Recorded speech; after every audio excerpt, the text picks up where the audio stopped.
One of my many joys in this series against South Africa was to watch an Indian spinner rise to another peak.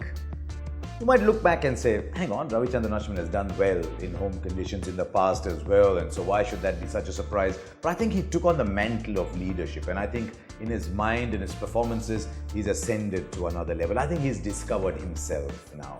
He went through a phase when he was wondering what is right and what is wrong.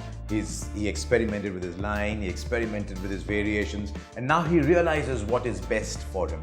And so he's more relaxed. With that comes a lot more patience. The variations are taking much longer to come. And that is what you like. That is what you want to look for in people. Are they in the right place in life? I thought sometime last year the odd frustration was coming through, especially when he put on the full sleeves and bowled the Sunil Narayan style. And maybe he thought, hang on, there are people who are getting the benefit of something else, like Sunil Narayan or like Saeed Ajmal, even Shane Shillingford of the West Indies was picking up a lot of wickets at that time.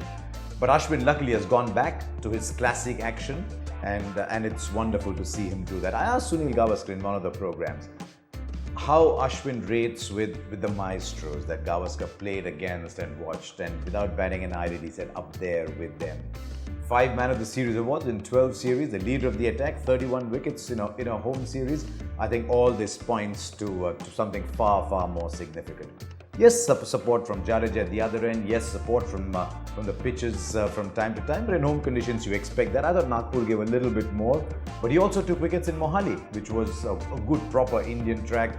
Took wickets in Bangalore and took wickets on the last day in Delhi when there was very little for him. So you can look back at all that and feel very satisfied.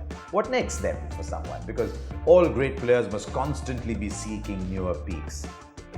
More wickets overseas? Yes, that's definitely a factor. But India don't play Test cricket overseas for a very long time. So that's an objective that's put aside for another day. More runs? It's a bone I have to pick with him. Every time I meet him, I talk to him about his runs. And I was overjoyed with his half century in Delhi. It came at a crucial moment. And it reminded people that he should be batting much higher in the batting order, not languishing down at 8, 9 and nonsense. I think there's one other factor that will determine his longevity, and that is his fitness. At the moment, he's 29, he's at a great age, but I just think that if he can be a little fitter, a little quicker, it might prolong his career, but that's for much later. At the moment, you can see we're looking at tiny little things. It's a wonderful place to be in for Ravichandran Ashwin. He's oozing with confidence, he's talking about it that way, and he's looking very good for the next few years. If you want to stay up to date with all my video blogs, hit the subscribe button.